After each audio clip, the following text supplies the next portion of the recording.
संविधान कुणाचं आहे? भारताची राज्यघटना ही तुमची आहे, माझी आहे, आपली आहे. कुणी निर्माण केली? भारताच्या संविधान रक्षकांनी निर्माण केली. डॉक्टर बाबासाहेब आंबेडकर असतील किंवा त्यांचे सहकारी असतील. देशाला स्वातंत्र्य मिळाल्यानंतर प्रत्येक देशाची राज्यघटना आहे, आपली सुद्धा असली पाहिजे. म्हणून त्याच घटना समितीच्या सर्व टीमने जगाचा दौरा केला. अमेरिका असेल, ऑस्ट्रेलिया असेल, कॅनडा असेल, ज्या ज्या देशाची इंग्लंड सहित राज्यघटना आहे त्याचा अभ्यास केला आणि त्याच्या जोरावर आपल्या देशाची राज्यघटना निर्माण झाली.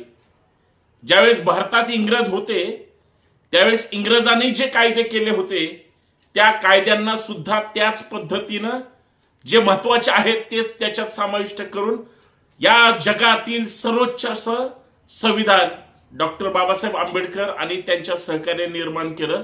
बाबासाहेबांनी या देशाला जर संविधान दिलं नसतं तर या देशाची अवस्था काय झाली असती माहित नाही.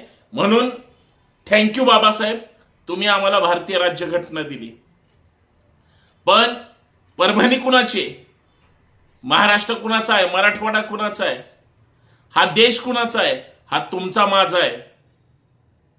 महाराष्ट्रासह देशातल्या प्रत्येक भारतीयाला आपल्या देशाचा आणि आपल्या राज्यघटनेचा अभिमान असलाच पाहिजे.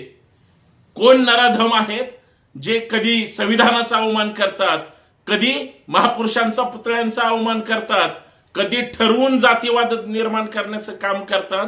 मित्रांनो, ही लोक आपली नसतात. मानसिक विकृती ही समाजाला लागलेली कीड आहे आणि जी विकृती सतत पेरण्याचं काम करतात ते विकृत मानसिकतेचे लोक असतात. म्हणून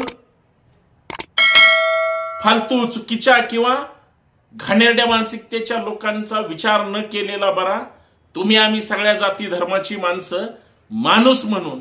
आणि बाबासाहेबांनी भारतीय राज्यघटनेत पहिल्यांदाच लिहिलंय आम्ही भारताचे लोक. म्हणजे कोण?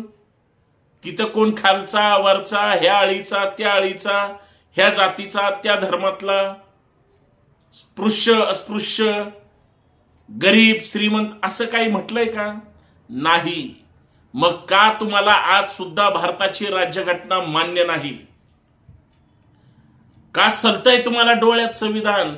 किंवा तुम्हाला का भारताचं संविधान बदलण्याची तुमची हिंमत होते? या आणि परभणीतल्या घटनेवर तुम्हाला आम्हाला बोललं पाहिजे.